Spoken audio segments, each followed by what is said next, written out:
બધા તૈયાર થઈને આવ્યા હો કે કેમ? શું કરવાનું? ખાલી સાડી પહેરીને ને માથું ઓરીને કયા સમયનું વચનામૃત હતું? મહારાજ કેવા ટાણે વચનામૃત કર્યું? જો રાતની સમયે મહારાજે સંતોને ને ભક્તોને બેરાવીને સભાઓ કરતા.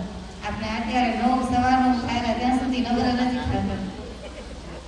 હવે રાતના કરશું રાતના.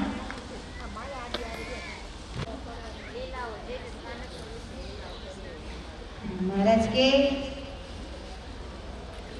કોઈ પણ એવો એક પાપી જીવ હોય ને એને જો અંતકાળે અમારા સાધુ સત્સંગી અમારી કોઈ પણ એવી લીલા હોય તો એને યાદ આવી જાય ને તો એને યોગ્ય કરીને અમારી મૂર્તિ એને યાદ આવી જશે તો શું થશે? મહારાજ કે અંતકાળે એનું ઘણું રૂડું થશે અને અંતે અમે એને અમારા ધામની પ્રાપ્તિ કરાવશું. એવું નહીં કે સ્વામિનારાયણ ભગવાનની જ એક લીલા યાદ કરવાની. મહારાજ એટલે સુધી છૂટી લીધી કે જે અવતારે કરીને અમે જે લીલાઓ કરી હોય એ પણ જો યાદ આવી હશે ને તો એને અમારા ધામની પ્રાપ્તિ થશે. અને આ આજ્ઞા મહારાજે જેને અખંડ મૂર્તિ દેખાતી હોય ને એને કરી. આપને દેખાય ભગવાનની અખંડ મૂર્તિ? તમે એને તમારી આંખીને કહી દેજો ને તમારા બાજુવાળાને કહી દેજો એને કે મને સભામાં બોલાવશો તો તારી હાવના હમે. આંખીને કહી દેજો જાતો જોઈશ તો તને હમે હો તો પછી સાંભળવા રહેશે ને કથા સાંભળવા નહીં. હવે જેને અખંડ ભગવાનની મૂર્તિ દેખાતી હોય એને જો લીલા યાદ કરવી પડે તો એને ભગવાન પોતાના ધામની પ્રાપ્તિ કરાવે. તો મારીને તમારી સ્થિતિ કે આપણે કેવી ને કેવી માયામાં ગચેલા પડ્યા રહીને આપણે ભગવાનના ધામની પ્રાપ્તિ કરાવે. આ સંતોનો કેટલો દાખલો હશે. ઉત્સવ સમય મહારાજ કીધું અમે ઉત્સવ સમય ને એટલા માટે કરી, આ બધા મેળા કરીને બધાને ભેગા કરીને એટલા માટે કરી કે આ ઉત્સવ સમય જો કોઈને યાદ આવી હશે ને તો એને અંતકાળે અમારી મૂર્તિ યાદ આવી હશે. આપણે કોઈ એવું જ એક ચરિત્ર ઊંચી રાખ્યું હોય કે આપણો અંતકાળ આવે કઈ ઘડી આવે, કદાચ અકસ્માતમાં આપણું મૃત્યુ થઈ જાય, એટેક આવી જાય ને આપણું મૃત્યુ થઈ જાય તો આપણે કઈ એવી એક લીલા યાદ આવશે. તેના યોગ્ય કરીને આપણે ભગવાનની મૂર્તિ યાદ આવશે એવું કંઈ ગોઠવી રાખ્યું. પછી એ ટાઈમે શું કરશું? રસ્તા ઉપરથી જાતા હશે, સામે ગાડી આવતી હશે ને ભટકાવની તૈયારીમાં હશે, એ ટાઈમે શું કરશું?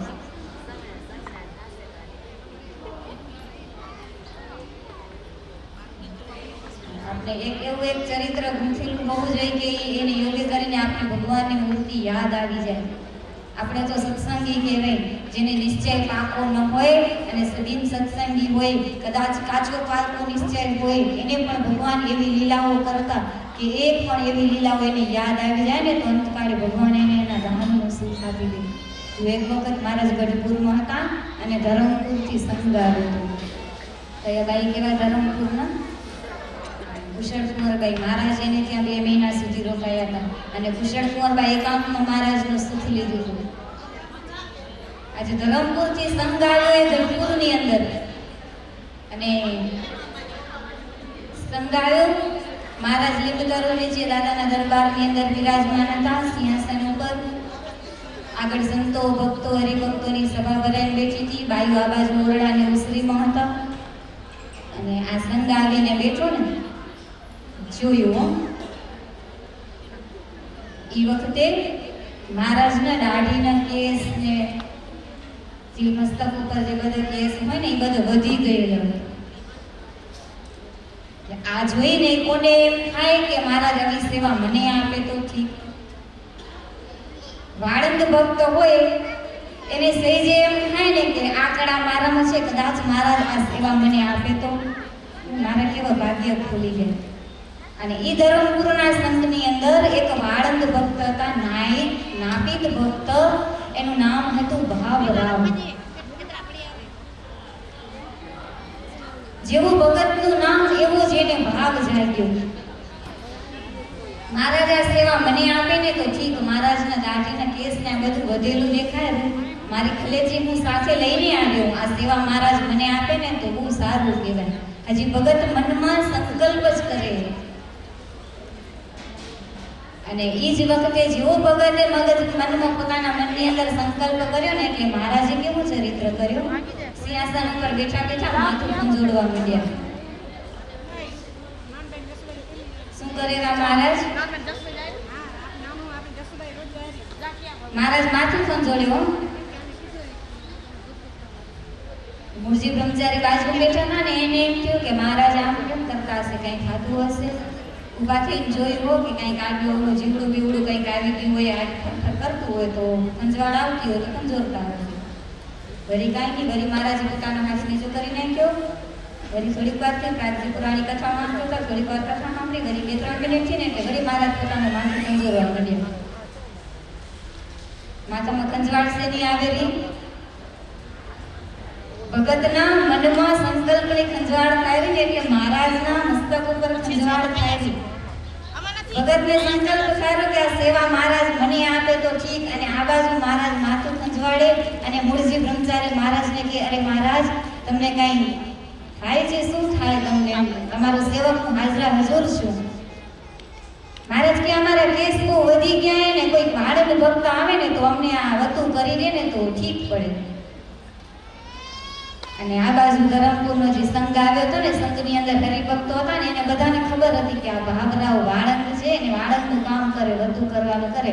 અને કાયમને માટે એની ખલેચી સાથે રાખે. પૂછ્યું હું ભગતને કે ભગત તમે ખલેચી તમારી સાથે લઈને આવ્યો? આ બાજુવાળો ભાઈ ખબર હોય તો કોકને પૂછીને પૂછ્યું કે તમે તમારી ખલેચી સાથે લઈને આવ્યો? તો કે હા હા સાથે લઈને જ આવ્યો. તો કે મહારાજના વાળ વધી ગઈ કે વતું કરી દો. અને ભગતના અંતરમાં એકદમ આનંદના ફુવારા છૂટે. હું હજી નિશ્ચય પાકો નતો કે સ્વામિનારાયણ સાક્ષાત મારું કલ્યાણ કરનારા ભગવાન એ જ છે એમ. અને આ બાજુ મહારાજ એનો સંકલ્પ પૂરો કર્યો. મહારાજ કે આવો ભગત અમારું વતું કરી દો. અને ભગત પોતાના સાધનો બધા સાથે લઈને આવ્યા હતા. પાણી છાંટવાનું ભીનું કરવું પડે બધું. પાણી છાંટ્યું, પછી પોતાનો જે વતું કરવાનો સાધન હતો ને બધા કાઢી અને સભાની વચ્ચે. મહારાજને ત્યાં ક્યાં એકાંત હતું જ નહીં. સંતો હરિભક્તો એ જ મારું ઘર એટલે એ જ એનું એકાંત હતું. સભાની વચ્ચે મહારાજે વતું કરાવે, ભાવરાવેનું વતું કરે મહારાજનું. અને હાથ એવો હળવો કે જેને ઊંઘ આવી જાય. અને આ તો અનંત કોટી બ્રહ્માંડના ધણીનું મસ્તક કેવું સુવાલું હશે. અને આ બાજુ ભગતનો ભાવ સંકલ્પ મહારાજે પૂરો કર્યો. ભગતના અંતરમાં કેવો મુહાલો ભાવ હશે. વતું થઈ ગયું અને પાછું મહારાજે કીધું પ્રાગજી પુરાણીને, હરે કથા ચાલુ કરો. નાવા ધોવાનું કાંઈ નહીં હો. એ તો બધાને ખબર હોય ને કે વતું કર્યા પછી નાવું ધોવું પડે. આ બાજુ મહારાજને એવો કોઈ નિયમ નહીં. એટલે આ ભગતને એમ હતું કે બસ બધું કર્યા પછી નાવાનું હોય, અને એટલી વારમાં માટલું ફૂટી ગયું.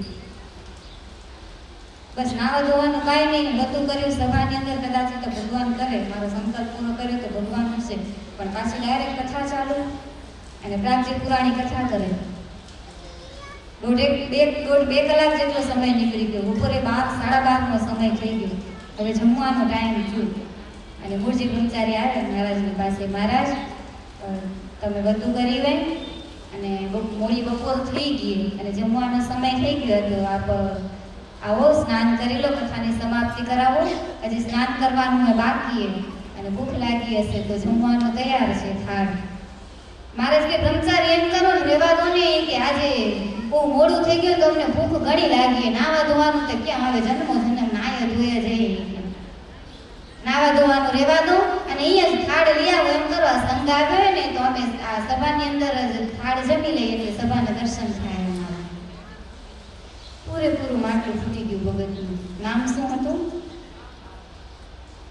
અહીંયા બેવો ને ત્યાં સુધી યાદ રાખજો. પાછા જાવ તે મને પાછું દેતે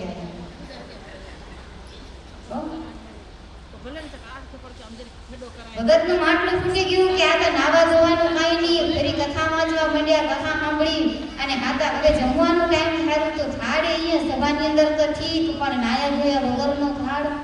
અને એ વખતે મહારાજને મૂર્તિ કેવી હશે ધ્યાન કરજો. ક્યાંય શરીરમાં વાળ ચોટેલા હશે, મહારાજના કર્ણ ઉપર હશે, અહીંયા ગળામાં હશે, ખભા ઉપર હશે, ત્યાં મહારાજના વાળ ચોટેલા હશે. ને એ જ સ્થિતિમાં મહારાજ આજે થાળ આરોગવા માંડ્યા. સભાને બધાને દર્શન થયા. સભા પૂરી થઈ ને એટલે હજી સભામાં મહારાજ જમતા જ હતા. અને જમી લીધું, મહારાજ ચડું કર્યું. પછી ભગતને સંકલ્પ થયો. મનમાં સંકલ્પ વિકલ્પ થયા જ કરે કે હું આવ્યો અને મારા અંતરનો સંકલ્પ જાણી ગયા તો એને ભગવાન કહેવાય. પણ જો ભગવાન હોય તો એ આવી ક્રિયા, આવી લીલા શું કામ કરતા હશે? આવું કઈ કાર્ય આ તો ધર્મ વિરુદ્ધ કહેવાય. અને ભગવાન તો ધર્મનું સ્થાપન કરનારા, તો આવું ચરિત્ર કેમ કરતા હશે? સંકલ્પ વિકલ્પ થયા જ કરે. એ જ વખતે મહારાજે ચપટી વગાડીને ભગતનેથી સમાધિ બદ્રિકાશ્રમમાં મૂકી દીધા.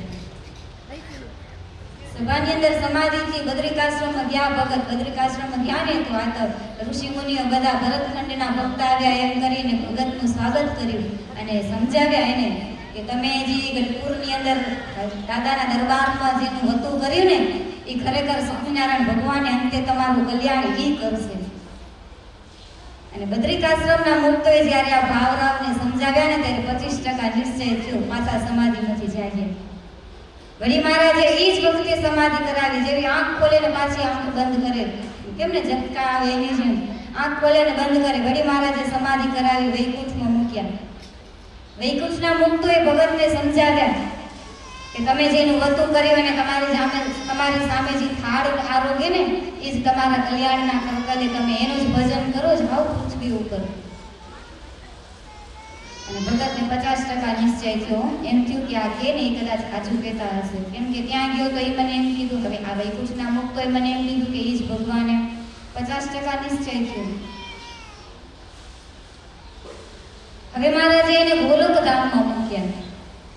ગોલોકના ધામના મુક્તો હોય ને, એ પણ આ ભાવરાવ ભગતને એક જ વાત સમજાવી કે તમને જે સેવાની તક મળી એ ભગવાનની સેવા તો અમને પણ નથી મળતી, અને તમારા કલ્યાણના કરતલ એ જ શ્રીજી મહારાજ સ્વામિનારાયણ ભગવાન છે, જે દાદાના દરબારમાં લીંબુ વૃક્ષ નીચે બેઠા હે ને, એનું શરણ સ્વીકારજો, અને અંત સમય આવે ને તમારો ત્યાં સુધી એનું જ ભજન કરજો.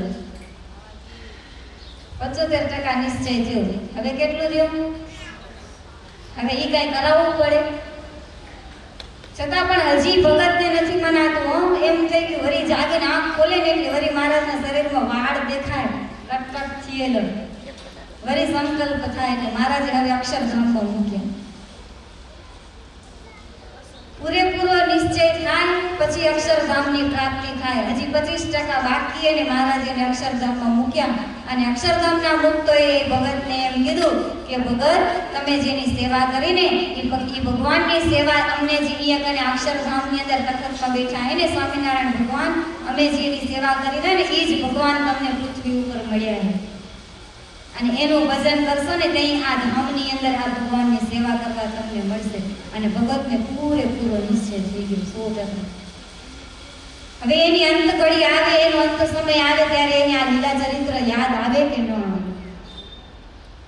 એને એની દુનિયામાં કેટલા એને વધુ કર્યો હશે કેટલા આવ્યા હશે કે જેને વધુ કર્યા હશે પણ ભગવાનની તોલે તો એનું મસ્તક ન આવે ને અને અક્ષરધામની મુક્તો એને સમજાવીને પાછા ભગત જાગ્યા ને એટલે સીધું સ્વામિનારાયણ ભગવાનના ચરણમાં પોતાનું મસ્તક ઝુકાવ્યું.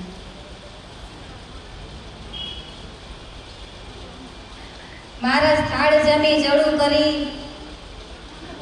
અને સભામાં વિરાજમાન હોય એ જ સભામાં વતું કરેલું હતું. હજી મહારાજ હજી નાયા ધોયા નતા ને ભગતે જઈને સીધું મહારાજના ઘોડામાં મસ્તક નાખી દીધું.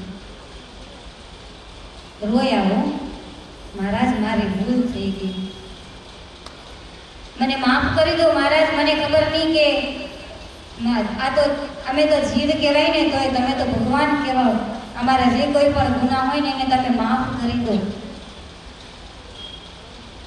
અને મહારાજ કે ભાવ કા ભૂખા में भाव ही सब सार है, भाव से मुझको भजे तो भवसे बेड़ा पार है. શું કીધું મહારાજ?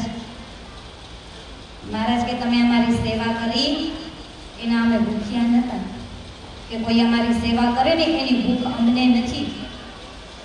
મહારાજ કે તમારો જે ભાવ હતો ને એ ભાવને અમે સ્વીકાર્યો અને ભાવથી જે અમને ભજે ને એનો ભવનો બેડો પાર થઈ જાય. આજે તમારો બેડો પાર થઈ ગયો, તમે અમારી ભાવથી સેવા કરો.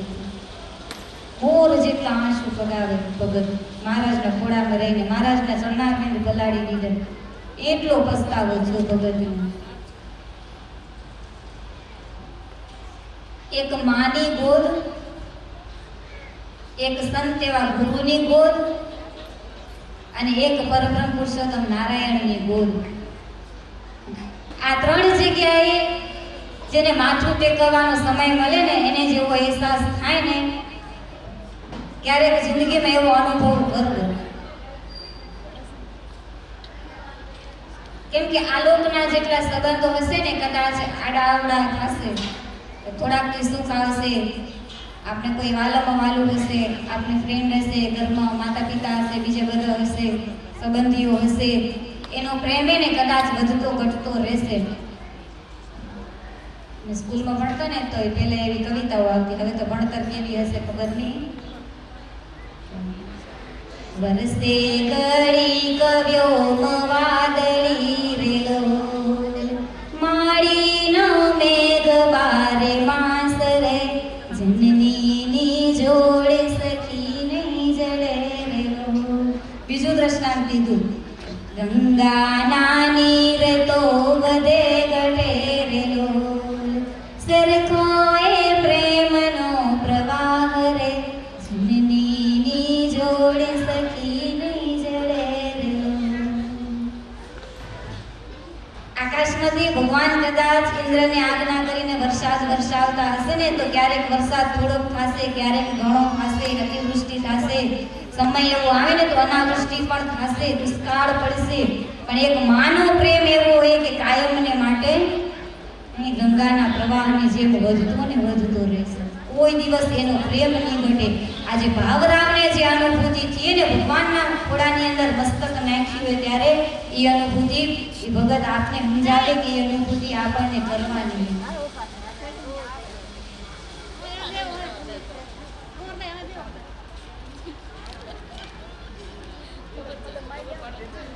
કયું શાસ્ત્ર આંગળી આપે, કયું શાસ્ત્ર વંચાયેલું? સત્સંગી ભૂષણ એટલે શું? ભૂષણ એટલે શણગારો, સત્સંગીઓનો શણગાર. આપણે બધા સત્સંગી આંખનો શણગાર કયો? સાડી નવી મળે, નેટવાળી ચૂની મળે, સરસ મજાનો હાર પહેરાવે, એનાથી આપની શોભા વધે. મહારાજે આજ્ઞા કરી વચનામૃતમાં, અમારા સત્સંગી હોય અને ભગવાનના લીલા ચરિત્રોનું ગાન કરવું એ જ સત્સંગીઓનું આભૂષણ છે. ભગવાનને કેવા જાણવા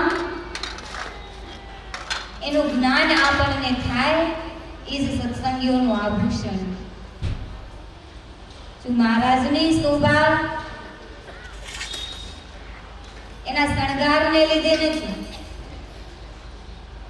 આપણને એમ થાય કે આનો વાઘા સરસ મજાના બનાવી દઉં તો ભગવાન કેવા શોભશે. આપણા વાઘાથી ભગવાન શોભે? ભગવાનને લઈને વાઘા શોભશે. હો,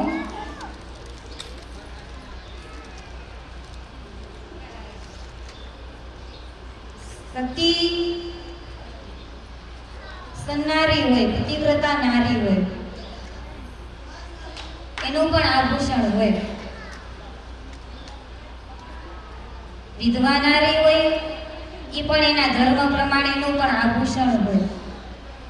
આભૂષણ એટલે તમે ઘેડા ના સમજજો, એના જે ધર્મ એ જ એનું આભૂષણ. આપણને જે ધર્મમાં રહેવું, ભગવાનના લીલા ચરિત્રોનું ગાન કરવું, શિક્ષાપત્રીની આજ્ઞા પ્રમાણે રહેવું, અને જો ધર્મના બધા નિયમોનું પાલન કરીને એ જ આપણું એક આભૂષણ કહેવાય.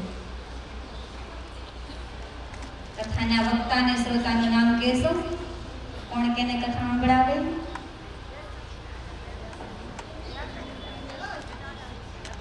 વ્યાપકેશ મુનિ જ્યેષ્ઠજીત રાજાને કથા સાંભળાવે. વિદેશવાળા બધા ગુજરાતી સમજો તમે? કથા સમજાય તમને?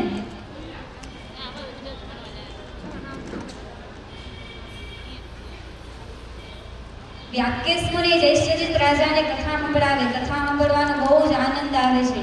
અને આજ સુધી પણ જેટલા રાજાઓ થયા હોય ને એને પણ આટલા રાજ રજવાડો મૂકીને કથા સાંભળવા માટેનો સમય કાઢવો પડ્યો હતો. કેટલા મોટા રાજ રજવાડા હતા એને મૂકીને એને કથા સાંભળવાનું થયું. અને કથા સાંભળે ને ત્યારે એટલો આનંદ આવે, પ્રશ્ન ઉપર પ્રશ્ન કરતા જાય, પ્રશ્ન ઉપર પ્રશ્ન કરતા જાય કે ગુરુજી હવે મને આ કથા સંભળાવો, આ સંબંધી કથા સંભળાવો, મહારાજે ક્યાં કેવી લીલાઓ કરી હોય ને એની કથા મને સંભળાવો. કાલે કઈ લીલા આવી હતી કેશો?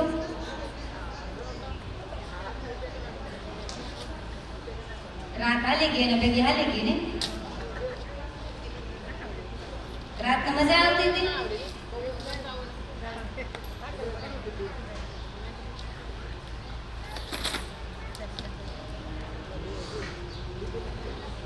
જો આપણે જગન કરીને તો જગનની જ કથા સાંભળવાની લગભગ મજા આવે ને.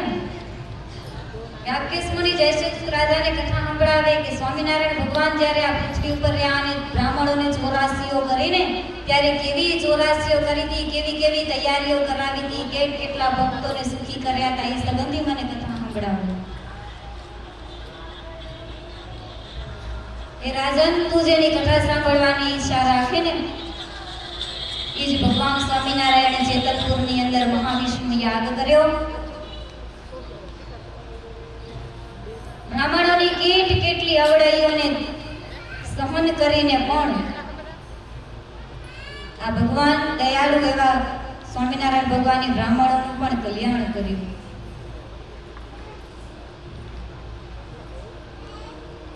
એ જેતલપુરના યજ્ઞની અંદર બ્રાહ્મણોએ અવળાઈ કરી લાડવા સરોવરમાં નાખી દીધા ને.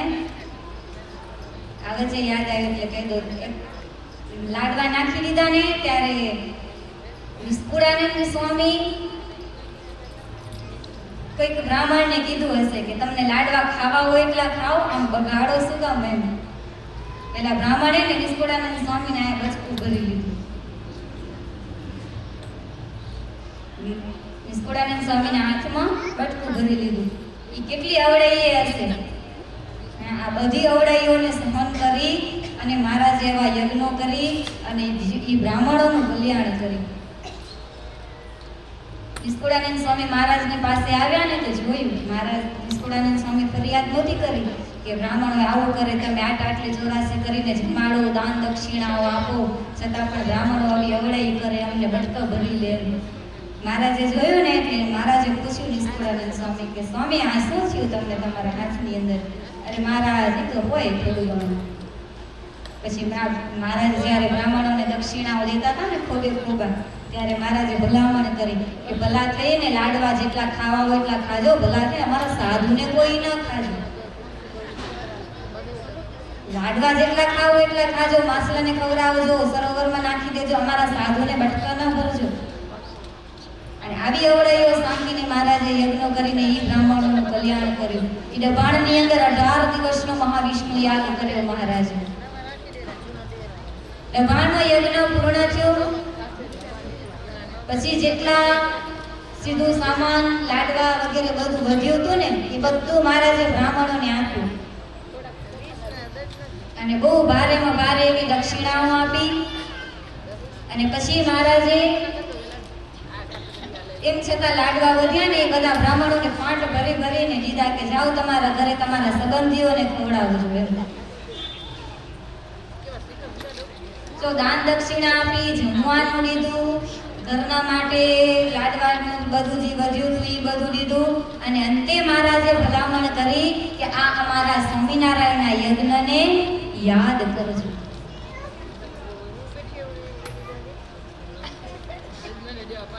જો મહારાજ પૃથ્વી ઉપર પધાર્યા ને ત્યારે ખાલી જમાડી રમાડીને મૂકી ન દેતા, ભલામણ સાથે કરતા. એને જીવનમાં કંઈક સુધારો આવવો જોઈએ. ખાલી રમાડી જમાડીને મૂકી દેવું નહીં, એટલે ફરવા જેવું થયું. જગતના જીવ એવું કરે, દાંડિયા રાસ રમે તેવું કરે ને, આ રમે પછી થાકી લે એટલે નાસ્તો કરીને પછી ઘરે. મહારાજે અહીંયા કઈ પ્રકરણ નથી ચલાવ્યું. રમાડતા, રાસ ખૂબ રમાડતા, પછી જમાડતા મહારાજ, અને અંતે સભા પણ ચોક્કસ કરતા. જો ભાડેરમાં ગયા હતા મહારાજ, નવરાત્રીના દિવસો હતા. ભાડેરના કયા ભગત કહેવાય? પાતાળભાઈ કહેવાય. ભાડેરમાં ગયા ને મહારાજ ત્યારે નવરાત્રીના દિવસો હતા. મહારાજે ત્યાં આવીને સત્સંગી કોઈ નતા, એક પાતાળભાઈ જ વધારે સત્સંગી હતા. એનું કુટુંબ જ સત્સંગી હતું. અને એ વખતે તો બધા દેવી ઉપાસકો હતા. એટલે મહારાજ ત્યાં ગયા અને થોડી ઘણી વાતો કરીને સંતો એટલે બધા ખેંચાવા માંડ્યો. ભગવાનની સામે કોણ ન ખેંચાય? મહારાજનું રૂપ જોઈને કેને કોણ ન ખેંચાય? બધા ખેંચાવા માંડ્યા. એટલે પછી નવરાત્રિના દિવસે સાવ બાજુમાં આવ્યા ને એટલે બધા ઉપાસકો હતા ને જે બધા મહારાજને કહેવા આવ્યા કે અમે હવે તમારા ભગત થઈ ગયા, તો હવે અમે દેવીનું વ્રત કરી કે ન કરી? મહારાજ કે દેવી તો પવિત્ર કહેવાય, દેવીનું વ્રત કરવું ને એ તો તમે પહેલેથી રીત રિવાજ પ્રમાણે તમારું વ્રત કરજો. પણ મહારાજે નવરાત્રિના વ્રતમાં 2 ભૂષણો તે દિવસે કઢાવ્યા સભા કરીને. જો મહારાજ રમાડી જમાડીને મૂકી દીધા હોત તો આ 2 ભૂષણ આજ સુધી પણ રહી જાત. પણ રમાડી જમાડીને મૂકી નથી દીધા. રમાડી જમાડીને છેલ્લે અંતે મહારાજે સભા કરી. અને એ વખતે મહારાજે કીધું કે તમે દેવીને જે માંસનું નૈવેદ્ય ધરો અને સ્ત્રી અને પુરુષ સાથે રમો. આ 2 ભૂષણ દેખાય એ 2 ભૂષણને કાઢી નાખજો અને પછી નવરાત્રિનું વ્રત કરજો. અને અન્નનો અનાજનો નૈવેદ્ય માતાજીને ધરજો અને સ્ત્રી અને પુરુષ અલગ અલગ રમજો, તો દેવી તમારી ઉપર રાજી થઈને આશીર્વાદ આપશે. એકને મહારાજે રભાનો યજ્ઞ પૂરો કરીને બ્રાહ્મણોને રમાડી જમાડી દક્ષિણાઓ આપીને છેલ્લે ભલામણ કરી કે આ સ્વામિનારાયણના યજ્ઞને યાદ કરજો. જો અંતે યાદ રહ્યા છે ને કે સ્વામિનારાયણ અમને આટલી દક્ષિણાઓ આપી હતી, કેટલા બ્રહ્મ ભોજન કરાવે તો મહારાજ કે અમે એનું કલ્યાણ થઈ જશે. એટલે એને કીધું કે યજ્ઞને યાદ કરજો. એ વખતે ભૂદેવોએ કીધું મહારાજને કે મહારાજ અમે અમારી જિંદગીમાં આવો યજ્ઞ ક્યાંય નથી જોયો. થઈને એવો દોડતા જાય ને, રસોઈ કરવા માટે જાય ને તો સીધા મા પાર્ષદો તો સામે આવે જમીને તૃપ્ત થઈને. અરે પાર્ષદો મેં તમારે રસોઈ કરવાની બાકી, હાલો જલ્દી હું તમને રોટલા ઘડી દાળ વઘારીને ખાલી એટલું જ બાકી છે, હાલો તો હું તમને ફટાફટ કરીને જમાડી દઉં. અરે આ સુભા તમે શું કરો? અમે તમે હમણાં જ અમને જમાડ્યા અને હવે એમ કહો કે દાળ ને રોટલા બનાવવાના બાકી. આ બધું કેવું હશે? આ પ્રેમ લક્ષણ, આ ભક્તિઓ, આ એક ભગતની પ્રેમ લક્ષણા ભક્તિને આધીન થઈને ભગવાનને આવો સ્ત્રીનો વેશ ધારણ કરવો પડે. અને પછી આશુબાને ખબર પડી કે નક્કી આ દાળને રોટલા ઘરે આવ્યા ને જોયું ને તો વધેલા રોટલા એમને મળ્યા હતા, દાળ વઘારેલી, પાર્ષદો જમી ગયા હતા. એટલે કીધું અમે જમીને આવે, ઘરે આવીને જોયું ને તેમ થયું કે નક્કી આ મારું કામ મારો ભગવાને કર્યું છે. આવો મહારાજે સ્ત્રીના રૂપ ધારણ કરીને પણ પોતાના ભક્તોના મનોરથ પૂરા કરે. આજે સગ્રામ ભગતને 2 મોજડી દઈ દીધી દાનમાં પ્રસાદીની. આજ સુધી પણ એમ કહેવાય કે હજી કાણોતરની અંદર સંચવાયેલી છે રબારોના ધર્મ. દર્શન કરી યાત્રા કરીને તો દર્શન થાય આપણને. હવે મહારાજે ત્યાંથી વિદાય લેવાની તૈયારી કરે. સગ્રામ ભગતને પ્રાર્થના કરે કે હવે અમને રજા આપો, ઉત્સવના દિવસો આવે ને અમારે ગઢપુર જવું એમ. અને વળીને મહારાજે આ પ્રેમ લક્ષણા ભક્તિને આધીન થઈને દાદાના દરબારમાં દાદા ખાચર, લાડુબા અને જીવબાના પ્રેમથી બંધાઈ અને પાછા મહારાજને વરીને ક્યાં જવું પડે? પોતાના ઘરે. તમે વિદેશ જાઓ પાછું અહીંયા કને ઘર હોય તો અહીંયા આવવું પડે, હું ઘર કર્યું હોય તો અહીંયાથી પાછું જવું પડે. આપને જ્યાં તો હકલાવવું પડે. ભગવાનને એવું હોય. મહારાજે પ્રાર્થના કરી સગ્રામ ભગતને કે અમને હવે વિદાયની રજા આપો, અમે તમારી આગળ હાથ જોડીએ. ભગવાન હાથ જોડે ભગતની પાસે કે તમે રજા આપો ને તો અમે જઈએ. અને વરીને ઉત્સવના દિવસો આવે ને એટલે વધારે પડતું મહારાજ ગઢપુરમાં રોકાવાનું કરતા. કેમ કે આજુબાજુના ગામડાવાળા ને બધા ઉત્સવ કરવા માટે ત્યાં આવે અને દાદા ખાચરનો દરબાર એકદમ સમૃદ્ધ હતો. હવે સગ્રામ ભગતે રજા દીધી મહારાજને. કાણોતરથી મહારાજ પધાર્યા, ગઢપુર આવ્યા. મહારાજ ગઢડાની અંદર સભા કરી 1.5 મહિના સુધી જો કેવી સરસ પ્રેમ લક્ષણા ભક્તિ આવતી હતી. અને હવે મહારાજે 3 દોષને જીતવાની 1.5 મહિના સુધી વાતો કરી. કામ, ક્રોધ અને લોભ. મહારાજ કે આપણે આ જિંદગીમાં કેવા જીવન જીવતો હશું, દરેક પાના એક સરખા નહીં હોય. ડાયરીના બધા પાના એક સરખા હોતા નથી. થોડાક દી સુખ આવે, થોડાક દી દુઃખ આવે.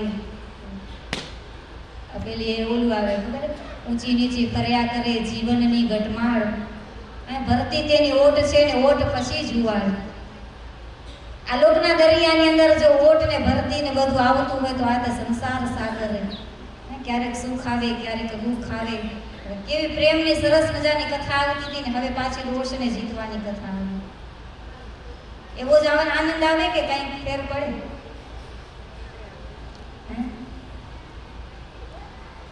આપણે બધું એક હરખું જાય એવું. મહારાજે 1.5 મહિના સુધી એક દોષ ઉપર 15 દિવસની કથા કરી હતી. મહારાજને કેટલું તાન હશે કે મારા ભગતને કેવા ચોખ્ખા કરી અને પછી મારા ધામની અંદર મારા ચરણનું સુખ આપવું. 1.5 મહિના સુધી મહારાજે વાત કરી, ઉત્સવ કરી અને મહારાજ ગઢપુરથી કરિયાણા પધાર્યા. કરિયાણાથી બંધિયા. તેનું નામ કહેવાય બંધિયા. જવાબ દેતા આવજો. થોડીક વાર ઊંઘ આવી ગઈ હશે ને તો જવાબ દેતા આવજો. ઊંઘ ઉડી ગયા છે.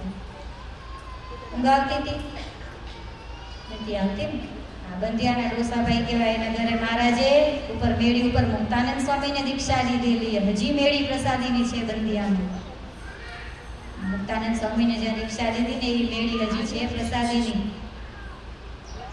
અને બંધિયાથી મહારાજ ગુંડલ પધાર્યા. ગુંડલથી જેતપુર, જેતપુરથી ધોરાજી, ધોરાજીમાં લાલ વડ નીચે મહારાજે રંગોત્સવ કરીને આખા વડને લાલ કરી દીધો હતો. મહારાજે ધોરાજીથી કંડોરા પધાર્યા. ત્યાંથી કાલાવડ અને કાલાવડથી મોડા પધાર્યા. મોડા ગામના કયા સ્વામી કહેવાય? સચ્ચિદાનંદ સ્વામી. બીજા કયા કહેવાય? અક્ષરાનંદ સ્વામી કહેવાય. અક્ષરાનંદ સ્વામી કોણ કહેવાય? તમે ઓળખો? કાલની કથાને યાદ કરો તો યાદ આવશે. જવાબ લીધો ત્યાં સુધી આગળ કથા ન જાય. કેવી સરસ કથા હતી. આપણે રગમાં ઉતરી જાય એવી કથા. કાલે બપોર પછીની કથા. એ અક્ષરાનંદ સ્વામીને મહારાજ સવારે ચૂંદડી ઓઢાડીને બપોર પછી મહંતાઈનો હાર પહેરાવે. એ ધીંગું ધડતું વડતાલ એ આપણું અહીંયા મહારાજ જઈને અક્ષરાનંદ સ્વામીને એનું મહંતાઈનો હાર પહેરાવ્યો. એ અક્ષરાનંદ સ્વામી મહારાજ ત્યાંથી મોડા પધાર્યા, મોડાથી ભાદરા અને ભાદરાથી જોડિયા અને ત્યાંથી આવ્યા ગુજરાત બાજુ, આપણા કચ્છ બાજુ આવ્યા. મહારાજે ધૂળકોટ પધાર્યા. આટલા ગામોમાં મહારાજ વિચરણ કરતા કરતા ભક્તોના ભાવ પૂરા કરતા કરતા ધૂળકોટ ગામની અંદર પધાર્યા. જોયું તમે ધૂળકોટ પ્રસાદીનો? મહારાજ ધૂળકોટમાં પધાર્યા ને મહારાજને ધૂળકોટનો રાસ બહુ ગમતો અને વારે વારે વખાણ કરતા હું કે ધૂળકોટના હરિભક્તો કે વાયુ રાસ રમે ને એના જેવો તો કોઈ નથી. મહારાજ ધૂળકોટ પધાર્યા.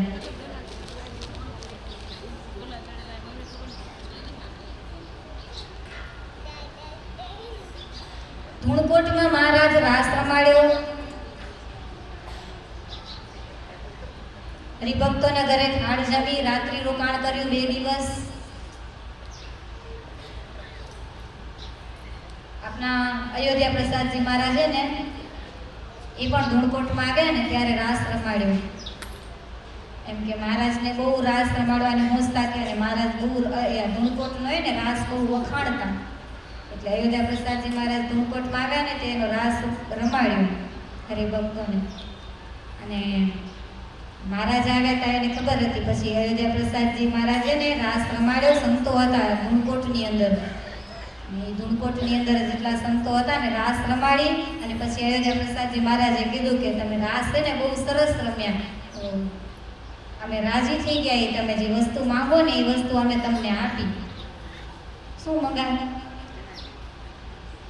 આચાર્ય મહારાજ આપની ઉપર રાજી થઈ જાય તો આપણે શું માંગી? એવા અરજ ઘેરે થઈ માંગતા ન આવડે. આજે હરિભક્તોને માંગતા નથી આવડતું.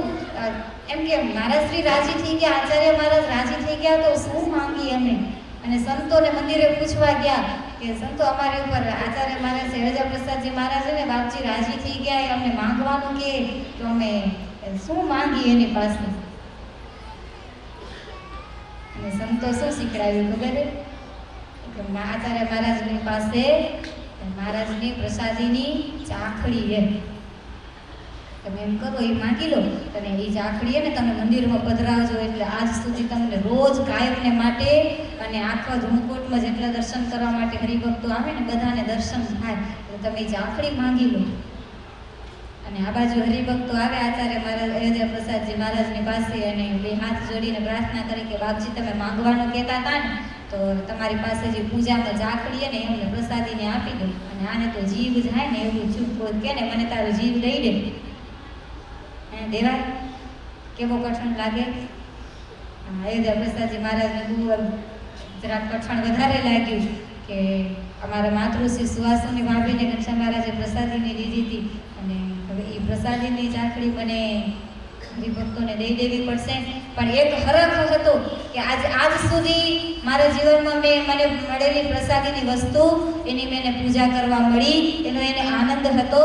અને આજ સુધી એ ચાખડી મંદિરમાં પધરાવશે અને બીજા કેટલાય ભક્તોને સુખી કરશે એના દર્શન માત્રથી. એનો એને આનંદ હતો અયોધ્યા પ્રસાદજી મહારાજનો. એટલે ધૂળકોટમાં રહેલી જે આજ સુધી પણ હજી મંદિરની અંદર એ ચાખડીના દર્શન થાય કે અયોધ્યા પ્રસાદજી મહારાજે ધૂળકોટના ભક્તોને રાસના બદલામાં રાજી થઈ અને એ ચાખડી આપી પોતાની પ્રસાદી. આપણે તો કેટલી ચાખડીઓના દર્શન થાય, ક્યાં થાય? કર્યા બધા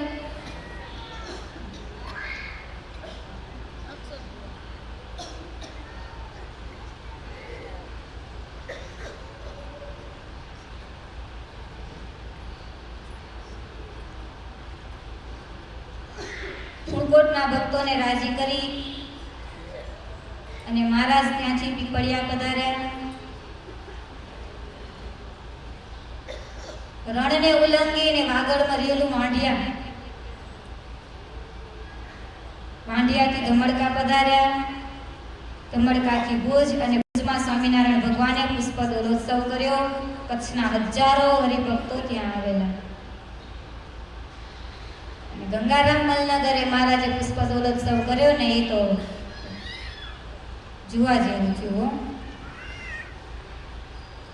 હાટકેશ્વર મહાદેવના દર્શન કરવા માટે આપણે ભુજમાં જે પ્રસાદી હાટકેશ્વર મહાદેવ એના દર્શન કરવા માટે રોજ આપણા ભુજના જગજીવન મહેતા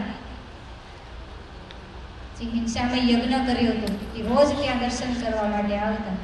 અને સ્વામિનારાયણ ભગવાન જ્યારે ભુજમાં પધાર્યા અને ગંગારામ મલના ઘરે ઉતારો કર્યો ત્યારે મહારાજે ગંગારામ મલને કીધું કે ભુજમાં જેટલા પુષ્પ હોય ને બધા તમે વેચાતા લઈ લો અને અહીંયા હિંડોળે વાંધો અને તમારા ઘરે હિંડોળે બિરાજમાન આવો.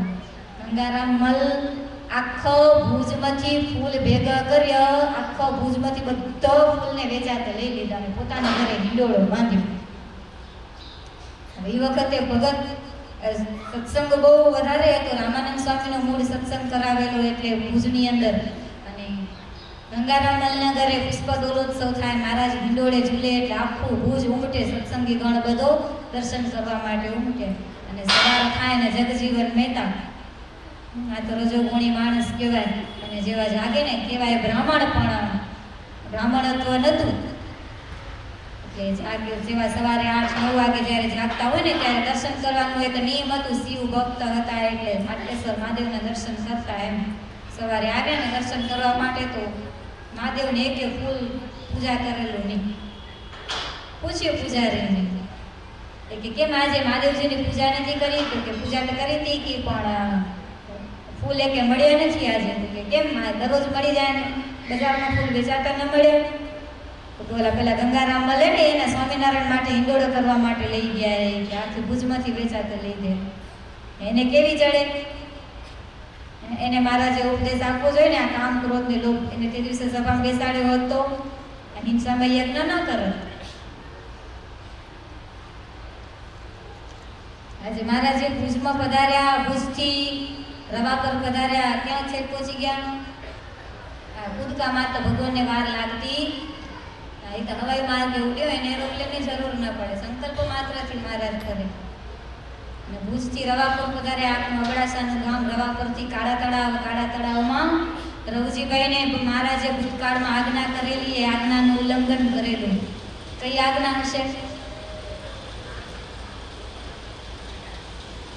ઐશ્વર્ય આપ્યું હતું મહારાજે રવજી સુધારને. પાકો થાળ ન જમવો, દાઢી જોઈને સમાધિ થશે એવું મહારાજે કીધેલું.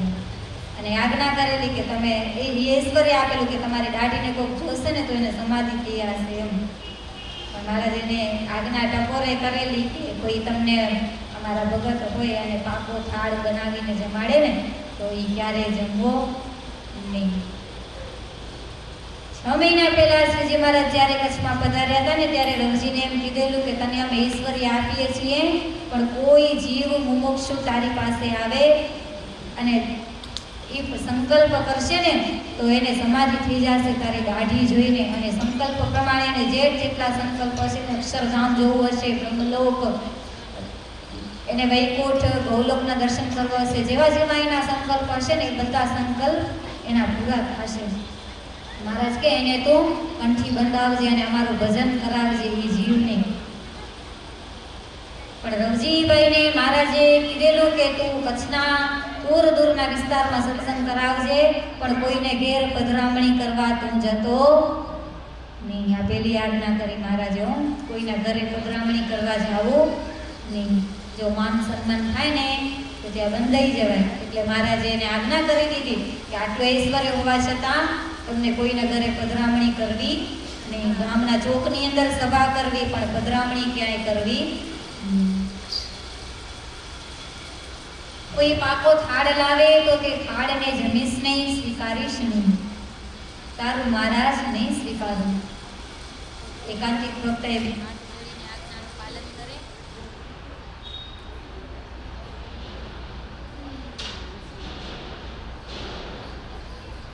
સ્વામિનારાયણ ભગવાન કચ્છમાંથી પાછા ગઢપુર પધારી ગયા.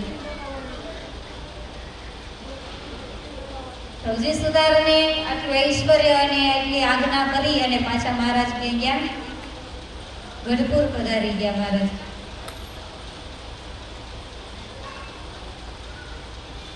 હવે રવજીભાઈએ સત્સંગનો પ્રચાર શરૂ કર્યો. જે કોઈ મુમુક્ષુ માણસો આવે એને સમાધિ કરાવે અને અક્ષરધામના દર્શન કરાવે. માણસો પગ પકડ્યો, સમાધિ થઈ જાય, અક્ષરધામના દર્શન કરાવે તો બધા પગ પકડે, ન પકડે? આપે પકડી ન પકડી? અને એમ થઈ જાય, ઓ રવજી મહારાજ તમે તો બહુ અદભુત છો, મારે ઘેર પધારો. અતિ આગ્રહ કરે હરિભક્તો આવીને સમાધિમાંથી જાગે ને એટલે બહુ આગ્રહ થવા માંડ્યો એટલે પોતાની પૂજા ચાલુ કરાવી દીધી. કોણ? રવજી સુધારો. માણસો બધા માનવા લાગ્યા એટલે હવે તો પોતાને પૂજાવાનો સમય આવ્યો.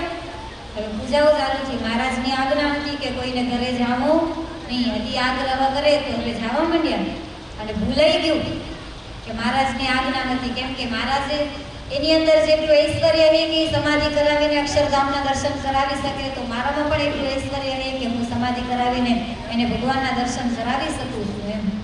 પણ એમ ખબર નથી કે ઈશ્વરે દીધેલું એટલું જ છે. આ વાત ભૂલાઈ ગઈ. પોતાની પૂજા ચાલુ કરાવી, ભોજન થાળ બધા આરોગવાના ચાલુ થઈ ગયા. સવારમાં દૂધમાં બદામ, ચારોળી, પિસ્તા, કેસર નાખીને ભક્તો મોટા મોટા કટોરા ભરીને રવજીભાઈને આપે. ભગવાનને જમાડીને એવી રીતે આ રવજી સુતારને બધા હરિભક્તો આવીને સમાધિઓ કરાવીને અક્ષરધામમાં લઈ જાય ને એટલે હવે બધું ચાલુ થયું. માણસોને બધાને ભક્તોને ભાવ આવવા માંડ્યો એટલે આ રવજીભાઈની પૂજા ચાલુ કરી. હવે બપોરે મિષ્ટાન લેવા આરોગે, 4 વાગે પાછા મેવાના થાળ થાય. કાળા તળાવની આજુબાજુના ગામડામાં રવજી મહારાજ થવા માંડ્યું. પછી પહેલા શ્રીજી મહારાજ થતું અને હવે રવજી મહારાજ ચાલુ થવા માંડ્યું. આવી ફરિયાદ સુંદરજીભાઈએ ગઢપુર પહોંચાડી. તો એકાંતિક ભક્ત હોય, પાકા એકાંતિક નિષ્ઠ ભક્ત હોય ને એનાથી સહન ન થાય. કેમ કે એને નિશ્ચય પાકો હોય કે નક્કી સ્વામિનારાયણ ભગવાન સિવાય બીજો કોઈ આ દુનિયામાં ભગવાન છે. જો મૂળજી બ્રહ્મચારીને એક વખત મહારાજે સભામાં ઊભા કરેલા કે તમારે પ્રવચન કરવાનું. મૂળજી બ્રહ્મચારી કે મહારાજ હું તો કાળા આખરે કુવાડા મારો ને એવો મને તો કાંઈ આવડે નહીં, શાસ્ત્રને તો હું જાણું નહીં કાંઈ. એમાં એ કાળી લીટીથી લખેલું હોય ને એ તો બધા મને લીટા ગેડા દેખાય. હું શાસ્ત્રને ભણ્યો નથી, હું શું પ્રવચન કરું અને શું બોલું મહારાજ, મને એવું કાંઈ ન આવડે. મહારાજ કે આજે તો તમને પ્રવચન કરવું જ પડશે એમ કરીને મૂળજી બ્રહ્મચારીને ઊભા કર્યા. હાથમાં માઇક લીધો તે દિવસે હશે કે નહીં કે આજે તો લઈ દઈ. અને મહારાજે કીધું એને માઇક લીધો અને મૂળજી બ્રહ્મચારીને કીધું કે આ સભાની અંદર પ્રવચન કરો. અને મૂળજી બ્રહ્મચારીએ ચાલુ કર્યું, આજે તમને સભાની અંદર દર્શન થાય છે ને એ સાક્ષાત સ્વામિનારાયણ સર્વોપરી સ્વામિનારાયણ ભગવાન છે. આ સાક્ષાત સર્વોપરી સ્વામિનારાયણ ભગવાન છે. ચાલુ કર્યું તે કર્યું પૂરું જ ન થાય. એને પૂર્ણાહુતિ પ્રવચને પૂર્ણાહુતિ મહારાજને કરવી પડી કે નક્કી એકાંતિક આવા અમારા એકાંતિક ભક્ત જેને આ એક ભગવાન સિવાય બીજો કોઈ ભગવાન ન દેખાતો હોય એવા એકાંતિક ભક્ત હતા. અને એવું નથી કે હોશિયાર હોય, બુદ્ધિ હોય, શાસ્ત્રને જાણતા હોય, પંડિત પુરાણી હોય એ જ ભગવાનને ઓળખી શકે. ગાંડા ગેલા હોય ભગવાનને ઓળખી ગયા. ગાંડા ગેલા ને આપની દ્રષ્ટિએ હોય. એ રાજ્ય પુરાણીને કોણ ઓળખે? હાલા રતો બસ્યો. તમને એમ નથી કે એનું નામ કેમ આવ્યું? એ રતાને મહારાજ એમ કે બીજો ભગવાન તું માંગ મારી પાસે, તારી પાસે હું રાજી થઈ ગયો, તું જે માંગીશ ને હું તને દઈશ. રતો આજુબાજુ જોવા માંડે બધું. મહારાજ કે રતા ગાંડા તને કહું, તને જે ખપે ને માંગી લે, તાર માથે રાજી થયો હું. વળી જોવે આજુબાજુ. મહારાજ કે માંગવાનું કહું સાંભળે, તને કહું રતા. તો પછી મહારાજને કે મારે જોવું આજુબાજુ કે ભગવાન સિવાય કઈ તત્વ તમારાથી વિશેષ બીજો ભગવાન દેખાતો હોય ને તો કંઈક માંગુ, પણ ભગવાન તમારાથી વિશેષ કઈ દેખાતું નથી તો હું શું માંગુ? આવા એકાંતિક ભક્તો થઈ ગયા કે જેને એક ભગવાનમાં નિષ્ઠા બાકી નથી. એવા આજે અહીંયા કને આ રવજી સુધારે એવું ઐશ્વર્ય ચાલુ કર્યું, પોતાની પધરામણીઓ ચાલુ કરી, પાકા મેવાના આ બધા થાળ જમવાના ચાલુ કર્યા.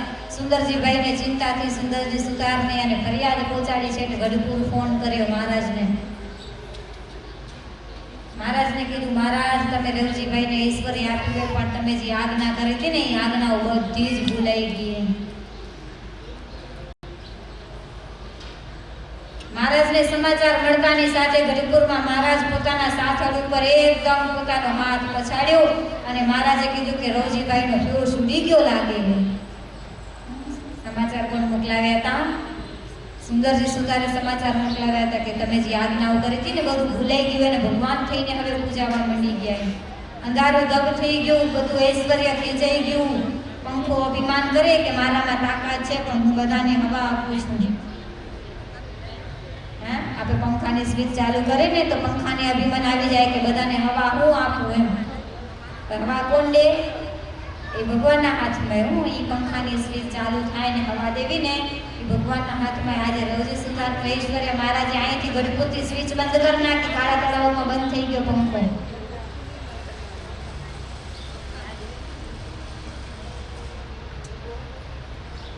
વ્યાસકેશ મુનિ જયશ્રીજીત રાજાને આ રવજી સુતારની કથા સંભળાવતા ઉપદેશ આપે કે પરમાત્માએ આપણને કંઈ પણ શક્તિ આપી હોય, કંઈ પણ જ્ઞાન આપ્યું હોય, કંઈક એવી વિદ્યા આપી હોય તો સમજવું કે પરમાત્માની પ્રેરણાથી જ આ કામ થાય છે. કેવી સમજણ દીધી? જે કાંઈ પણ મારી પાસે છે ને એ એનું એ મારા ભગવાન મારા ઠાકોરનું દીધેલું એમ. જો આપણામાં આટલી સમજણ હશે ને તો કોઈ દિવસ આપને આપણી વિદ્યાનું, આપને સામર્થ્યનું, આપણામાં જે કંઈ પણ શક્તિ હશે ને એનું અભિમાન કોઈ દિવસ નહીં આવે.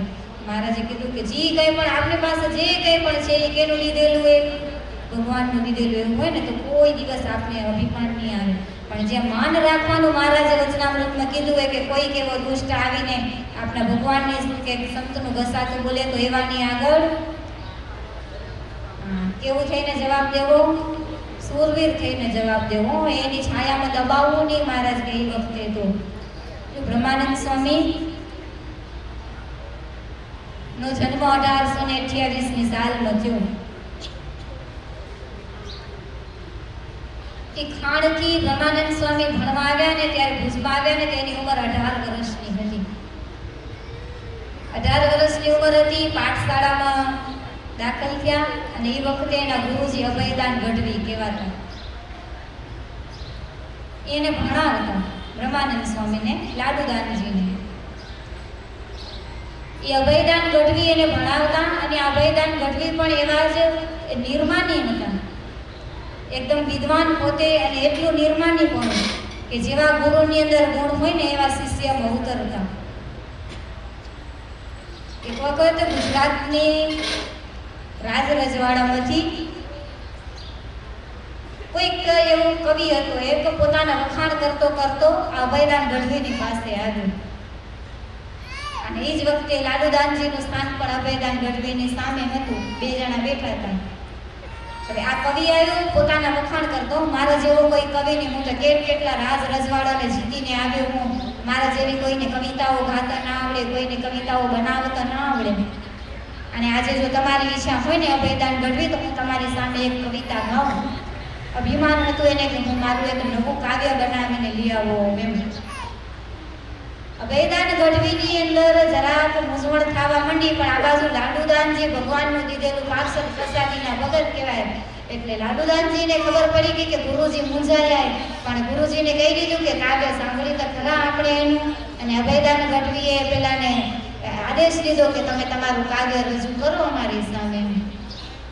અને કાવ્ય ગાયું ને તો સાવ નવું લાગ્યું. એટલે બ્રહ્માનંદ સ્વામીને ખબર પડી ગઈ કે આ તો ગુરુજીની લાજ થાય એવું એમ. એટલે બ્રહ્માનંદ આ લાડુદાનજી અભયદાન ગઢવીને ગુરુજીને કીધું કે ગુરુજી આ કાવ્ય તો તમે થોડાક દિવસ પહેલા જ અમને ભણાવેલું લાગેલું કે ક્યાંક સાંભળેલું લાગેલું કેમ. એટલે ઓલા કવિને કીધું કે તમે એ કાવ્ય ફરીથી ગાઓ તો. ઓલા કવિને ફરીથી કાવ્ય ગાવાનું કીધું. ગુરુજીની લાજ મચાવવા માટે હું કીધું ને કે આજે ગમે એવો કોઈ આવ્યો હોય ને તો એની છાયામાં દબાવવું નહીં. આપને અભિમાન લઈને આવ્યો યાર કવિ એટલે ગુજરાતનો કવિ ને અભિમાન લઈને આવ્યો એટલે લાડુદાનજી એનું અભિમાન દબાવે. અને ઓલાને કાવ્ય ગાવાનું કીધું. એ કાવ્ય ગાયું ને એટલી વારમાં બ્રહ્માનંદ સ્વામી યાદ રાખી લીધું. આટલી શક્તિ આ બ્રહ્માનંદ સ્વામીમાં હતી. એ કાવ્ય ગાયું એટલી વારમાં એ કાવ્યને યાદ રાખી લીધું. પાછું એ જ કાવ્ય લાડુદાનજી એના ગુરુજીને અને ઓલા કવિ બે જણા સામે બેઠા એને ગાઈને સંભળાવ્યું અને કીધું કે ગુરુજી આ કાવ્ય તો તમે જ મને ભણાવ્યું હતું. હવે ઓલાની લાજ કેટલી રહે.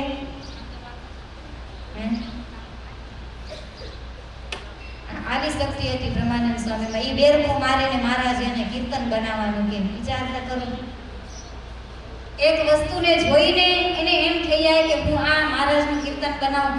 કોઈ કેવો શણગાર હોય મહારાજનો કે એને જોઈને ગમી ગયો ને આજે મહારાજનું લટકું, મહારાજને પાક ઉપર તોરો કેવો સરસ ખોસ્યો હશે, એનું યાદ રહી જાય ને તો એનું પણ કીર્તન બનાવવા માંડી જાય. બ્રહ્માનંદ સ્વામી એવા હતા. અને આટલી શક્તિ એની કવિત્વ શક્તિ હતી, પણ લેશ માત્ર અભિમાન નહોતું. અને મહારાજે એક વખત પૂછેલું કે સ્વામી તમારામાં કેટલી શક્તિ હતી? સ્વામી મહારાજે કે મને તો એ કે તમારી કૃપાથી હું કાવ્ય બનાવું ને તે મારે શબ્દોને ગોતવા નથી પડતા, મારી સામે શબ્દો ઉડીને આવે. મહારાજ કે ખરેખર તમારામાં એ શક્તિ છે. પણ સ્વામી જવાબ શું દીધો? નિર્માણીપણે જવાબ દીધો હતો કે તમારી કૃપાથી મારામાં આ શક્તિ છે. ખરેખર આ જીવથી કંઈ થતું જ નથી. થાય મહારાજને આમ થુની કીધું હોય કે મારી મરજી વિના રે કોઈથી તરણું ન તોડાય, ન તોડી શકે. મહારાજની ઈચ્છા ન હોય તો આ જીવથી કંઈ પણ થતું નથી. પણ આ બ્રહ્માનંદ સ્વામી એવા હતા કે એની અંદર એવી શક્તિ હતી, અભિમાન નહોતું ને, એટલે મહારાજે એની અંત અવસ્થા સુધી આ શક્તિને ટકાવી રાખી હતી. એ સભાની અંદર કોઈકને ઊંઘ આવતી હોય ને તો મહારાજ એ વખતે પ્રકરણ ફેરવેલું હાથમાં રહેલો બેરખો હોય ને મહારાજ ઘા કરે.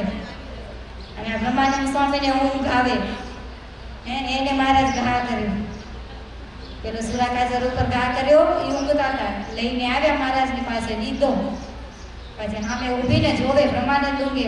મહારાજ મારા માથે ઘા કર્યો, પેલો બ્રહ્માનંદે ઊંઘી લે. મહારાજને કહી દીધું મહારાજ તમે મારા માથે બેરખો કાઢ્યા, બ્રહ્માનંદ સ્વામી ઊંઘેલા, તમે એને સરસ સરસ વાતો કરો તો એ કે મહારાજ એની ઉપર ઘા કર્યો. અને પાછું એવું કે મારે ને મહારાજ પાછો બેરખો મહારાજને પાછો દેવા આવવાનો. બ્રહ્માનંદ સ્વામી પાછો દેવા આવ્યા ને એટલે પૂછ્યું મહારાજે કે બ્રહ્માનંદ સ્વામી તમને ઊંઘ આવતી હતી? ના મહારાજ હું કીર્તન બનાવતો હતો. સાચું હતું? કયું કીર્તન બનાવ્યું હતું એ? તારો ચચકર ગીલો છેડલો અલબેલા રે, તારો ચચકર ગીલો છેડલો અલબેલા રે, કાઈ નવરસ સુની પાગલ રંગના રેલા રે, કાઈ નવરસ સુની પાગલ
શક્તિનું વર્ણન કરી લીધું મહારાજને, ગાઈને બતાવ્યું મહારાજને સભાની અંદર કે મહારાજ હું તો નહોતો, હું તો કીર્તન બનાવતો હતો તમારા શણગારનું. અને મહારાજ પણ એ કીર્તન સભામાં ગવડાવ્યું અને સભા આખી બ્રહ્માનંદ સ્વામી એક એક કડી ગાતા આવે અને સભા ઝીલતી આવે. તમે કોઈએ ઝીલ્યું નહીં. આવી શક્તિ બ્રહ્માનંદ સ્વામીમાં હતી. અને એક વખત એને બ્રહ્માનંદ સ્વામી સાધુ થયા ને હજી શ્રીરંગદાસમાંથી પેલું જ બ્રહ્માનંદ સ્વામી નામ પાડ્યું મહારાજે, બ્રહ્માનંદ એવું નામાભિધાન કર્યું ને ત્યારે શક્તિને આપે એ પાર્ષદ એ ભક્તોની અંદર મહારાજ એટલી શક્તિ ઐશ્વર્ય સામર્થ્ય બધું એ ભક્તની અંદર આપે. એક સાધુ જો આવું કામ કરતા હોય અને આપણા હરિભક્તો તો કેવું ને કેવું કામ કરતા. એ પેલા ભાદરાની અંદર વસરામ ભગતની વાડીની અંદર કીડીઓ નીકળે, વિચાર તો કરો, અસંખ્ય કીડીઓ નીકળે અને ભગત વિચાર કરે અરે આ બધી કીડીઓ એ ક્યારે ભગવાનના ધામમાં જશે. આપણને તો મનુષ્યનો અવતાર મળ્યો, માળા કરી ભજન કરી અને ભગવાનનું શરણ સ્વીકારીને આપણે તો ભગવાનમાં ધામમાં જાશું. આ કીડીઓનો કેદી ઉદ્ધાર થશે. અને એ વખતે મહારાજ એમ કે ભગત શું સંકલ્પ કરો? અરે મહારાજ મને સંકલ્પ થાય કે મનુષ્ય જન્મ તમે મને તો આપ્યો, પણ આ કીડીનો બિચારીના 84ના ચક્કરમાંથી કેદી આરો આવશે. અરે મહારાજ કે એવો શું વિચાર કરો? તમે સંકલ્પ કરો ને તો આ એક સાથે કીડીને અક્ષરધામમાં મૂકી શકો. અને એ જ વખતે વિશ્રામ ભગતે વિચાર કર્યો કે મહારાજ મારી શું એવી શક્તિ કે આ કીડીના જીવને હું અક્ષરધામમાં મૂકી શકું. મહારાજ કે તમે પેલો સંકલ્પ તો કરો. અને એ જ વખતે મહારાજે વિશ્રામ ભગતને સંકલ્પ કરાવ્યો. અને જેવો વિશ્રામ ભગતે સંકલ્પ કર્યો ને કે અસંખ્ય કીડીઓને અનંત કોટી બ્રહ્માંડના ધણીનું જેને દર્શન થયું ને એ આ જ સેકન્ડમાં અક્ષરધામની અંદર પહોંચી જાવ ભગવાનની સેવામાં. એ અસંખ્ય કીડીઓનો ઉદ્ધાર કર્યો એ વખતે મહારાજે.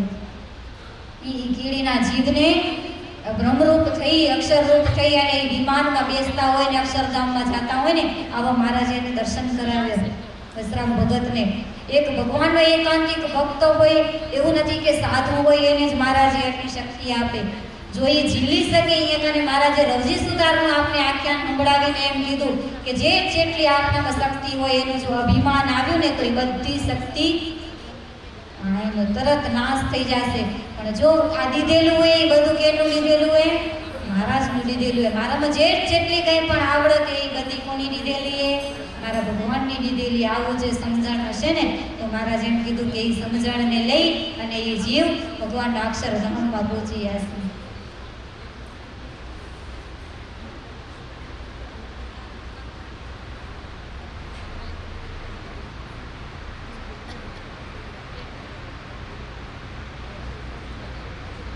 વ્યાકેશ મુનિ જયસુદિત રાજાને કથા સંભળાવતા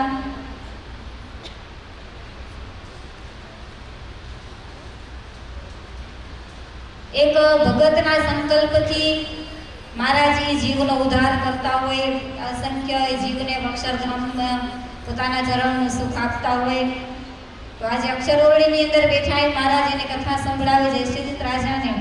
વ્યાકેશ મુનિ કે સ્વામિનારાયણ ભગવાન અક્ષરઓરડીમાં પોતાના પલંગ ઉપર સૂતા હોય ને ત્યારે ઓઢ્યા હોય મહારાજ.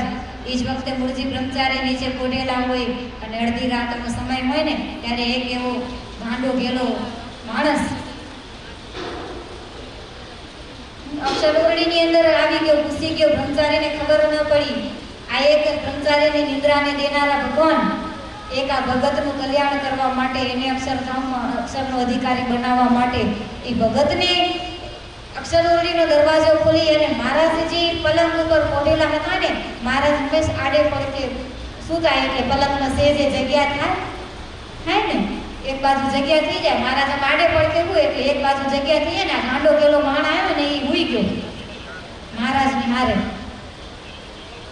એના કેટલો ભાગ્ય હશે. કોઈ હુઈ ગયું અને મહારાજનો તો એવો સ્વભાવ હતો કે રાતના ઝપકીને જાગ્યા કોઈ જરાક અડે ને એટલે મહારાજ તરત ઝપકીને જાગી અને પૂછે કોણ છે? આવું મહારાજ પૂછતા અને પૂછ્યું કોણ છે? બોલ્યો નહીં કાંઈ. છોકરો કાંઈ બોલ્યો જ નહીં કે હું કોણ હું એમ ન કીધું. અને વળી મહારાજે પૂછ્યું કોણ છે? તો બોલ્યો જ નહીં કાંઈ. મૂળજી બ્રહ્મચારીને મહારાજે બૂમ પાડી કે મૂળજી બ્રહ્મચારી જાગો તો ખરા, અમારી બાજુમાં કોણ આવી ગયો જરાક જુઓ તો ખરા. આ તો તમે અમારી સેવામાં હો અને તમે જોતાય નથી. કોઈ ચોર આવીને આવી જાય તો ખબર નહીં પડે અમે તો કાંઈ. અને બ્રહ્મચારીને મહારાજે પૂછ્યું કોણે? તો છોરાને જોયું તો છોરો તો આવ ગાંડો ગયેલો હતો, પણ ન પોતાનું કાંઈ નામ બોલ્યો, ન ગામ કાંઈ બોલ્યો નહીં, બસ ઊભો રહી ગયો. મહારાજે પૂછ્યું એટલે બ્રહ્મચારીને પૂછ્યું તમે આને ઓળખો? ના મહારાજ હું તો એને ઓળખતો નથી. મુજી બ્રહ્મચારી કે મહારાજ એને પૂછો નહીં કે તું કોણ, એને ક્યાંથી આવ્યો એને એમ કે તને અહીંયા કોણ મૂક્યો હોય, શું કરવા આવ્યો હોય. પછી એને પૂછ્યું મહારાજે કે તું અહીંયા કેમ આવ્યો હોય ને તને કોણ મૂક્યો? તારો ગુરુ કોણ થાય? મારા ગુરુ મુક્તાનંદ સ્વામી. મહારાજ તો ચમકી ગયા, મૂળજી બ્રહ્મચારી ચમકી ગયા, આવો માંડો ગયેલો કોણ અડધી રાતે આવે અને મુક્તાનંદ સ્વામીનો ચેલો આવીને અમારે આ પલંગ ઉપર કૂદી એ લાગે કેવું? અને એ વખતે મુક્તાનંદ સ્વામીનું નામ આવ્યું તો મહારાજ તો ચમકી ગયા અને મહારાજે એમ કીધું કે મુક્તાનંદ સ્વામીનો આ મોટા સંત એનો ચેલો આવે તો કંઈક રહસ્ય હશે ખરું એમ બોલાવે મુક્તાનંદ સ્વામીને રાતે.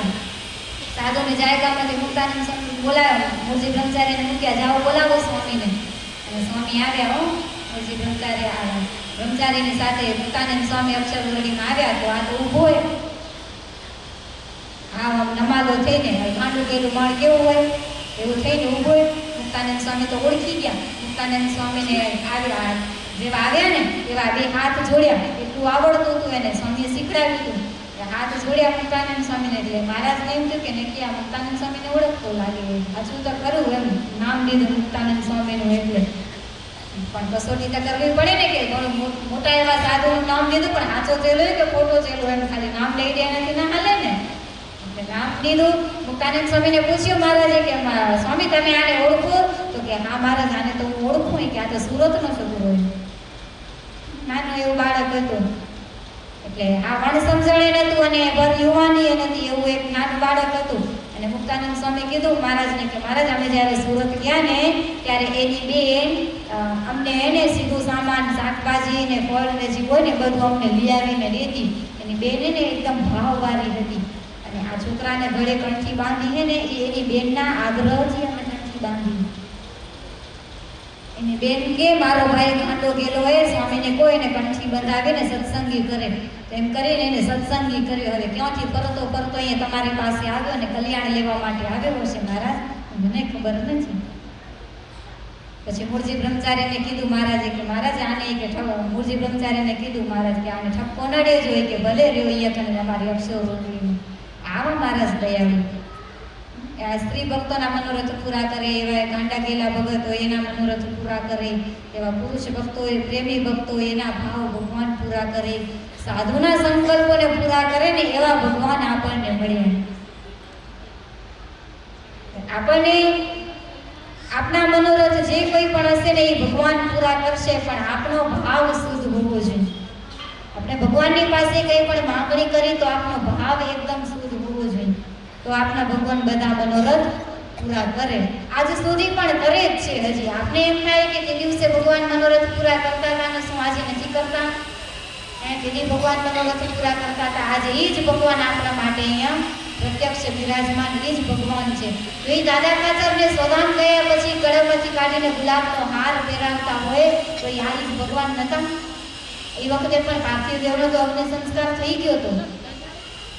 એના માટે ભગવાન પ્રગટ હતા. તો શું આપણા માટે ભગવાન પ્રગટ નથી? હજી આપણા માટે એ જ ભગવાન હાજરા હજુરે. હજી જો આપણે સંકલ્પ થાય શુદ્ધ ભાવથી સાચા મનથી જો સંકલ્પ કરીને ભગવાનની આજ્ઞાઓ પાડીને ત્યારે ભગવાન મને પોતાના ચરણનું સુખ આપે તો એ ભગવાન આજ સુધી પણ એ આપનો મનોરથ પૂરો કરે.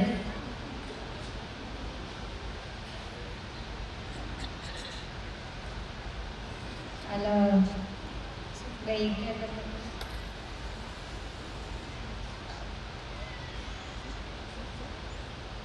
આ ગામનું નામ ભૂલાઈ ગયું પછી કહું. ડડુસર ને જો ગલુજીની દીકરી ડડુસર ગામના ગલુજી કયા વચનામૃતમાં મહારાજે યાદ કર્યા એને? લોયા ત્રીજામાં મહારાજ યાદ કર્યા ડડુસરના ગલુજીને. એ કેવો એનો નિશ્ચય પાકો હશે. એવા ને એવા એના દીકરી હતો સુખભાઈ. બાળપણથી એને સત્સંગના સંસ્કાર રેડેલા અને દીકરીનો એવો બચપનથી જેવો એને સંકલ્પ ક્યારેય અનંત કોટી બ્રહ્માંડનો ધણી એ મને એકાંતનું સુખ આપે. આ લોકના ધણીને સુખની આશા નથી. હું હા, ઈ ભગવાન મને એકાંતનું સુખ ક્યારે આપે ને એવી આશા એના અંતરમાં સતત રહ્યા કરે કે ભગવાન મને ક્યારે સુખ આપે, ક્યારે સુખ આપે. સમય આવ્યો અને મા બાપ જ્યારે ગઢપુર સમયે ઉત્સવ કરવા માટે જાય અને ઘરે દીકરી એકલી હોય અને આ બાજુ મહારાજ વિચાર કરે આ બાઈનો પ્રેમ ખેંચી જાય, હું સુખબાઈનો પ્રેમ ખેંચી જાય ગઢપુરની અંદર અને મહારાજને એમ થાય કે આ મા બાપ બે ગઢપુર સમય કરવા માટે આવે ને દીકરી ઘરમાં એકલી હશે. અને એ જ વખતે મહારાજ ગઢપુરથી ડડુસરમાં આવ્યા. સુખબાઈના ઘરે દરવાજો ખટખટાવ્યો અને દરવાજો ખોલ્યો. સુખબાઈએ તો જોયું તો અનંત કોટી બ્રહ્માંડનો ધણી જેની આજે 16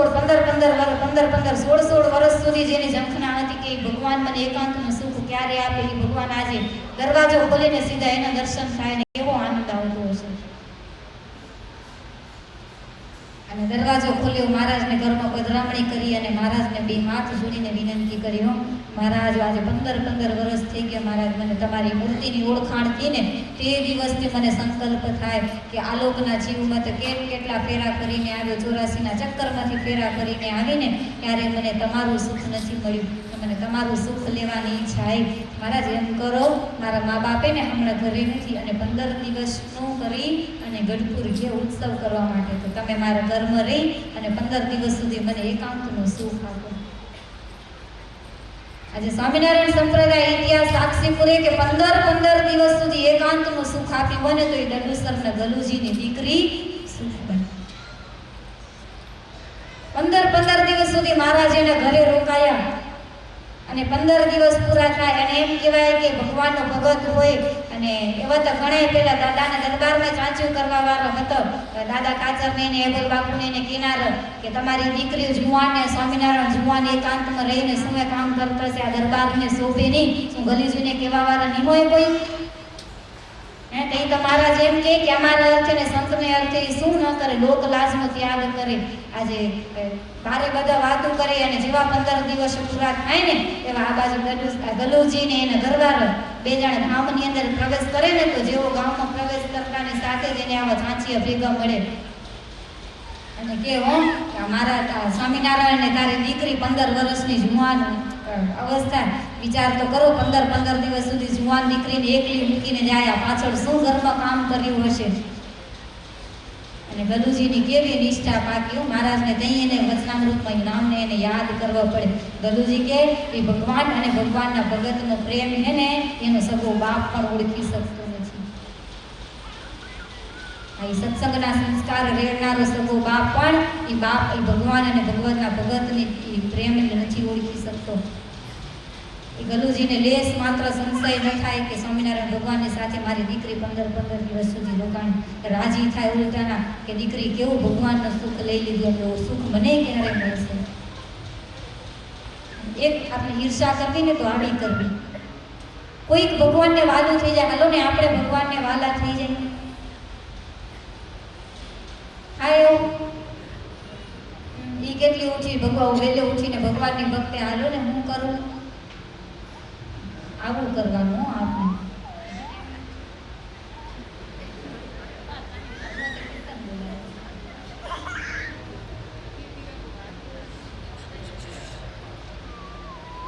જયશ્રીજીત રાજાને કથા સાંભળવાનો કેવો આનંદ આવેલો, વ્યાસકેશ મુનિ કથા સંભળાવતા કેવો આનંદ વ્યક્ત કરે કે સતત મહારાજના આવા ને આવા લીલા ચરિત્રોને ગાતા રહીને સાંભળતે પણ ઘડિયાળ આપણને બાંધે નથી બાંધતું, બાંધે હો આપણને ઘડિયાળ બાંધે. કે તમે સવારે આવીને કીધું ને કે માયા નડે, આ ઘડિયાળની એક જાતની માયા નડે આપણને. બસ આ બધા જ ભગવાનના લીલા ચરિત્રોને ભગવાનના ચરણમાં સમર્પિત કરી આજે અહીં જ કથાને વિરામ બોલો. સહજાનંદ સ્વામી મહારાજની જય, મહારાજની પામેયસ્તા રાધા સૃષ્ટયસ્યાસ્તિ વક્ષસી વૃંદાવન વિહારમ તમ શ્રી કૃષ્ણં હૃદિ ચિંતયે લિખામી સહજાનંદે સ્વામી સર્વાનિજાશ્રિતાન નાના દેશસ્થાન શિક્ષાપત્રીમ વૃત્તાલય સ્થિત શ્રી કૃષ્ણ પરમ બ્રહ્મ ભગવાન પુરુષોત્તમ ઉપાસ્યૈશ્ચર્યોન સર્વવિભાવ કારણમ નિજાત્માनं બ્રહ્મરૂપમ દિગત્રય વિલક્ષણમ વિભાવ્યતેન કર્તવ્યા ભક્તિ કૃષ્ણસ્ય સર્વદા નિજાશ્રિતાનાં સકલાર્થયંતા સધર્મ ભક્તૈરવનમ નિદાતા દાતા સુખાનાં મનસેપ્સિતાનાં તનોતુ કૃષ્ણો સ્વામિનારાયણ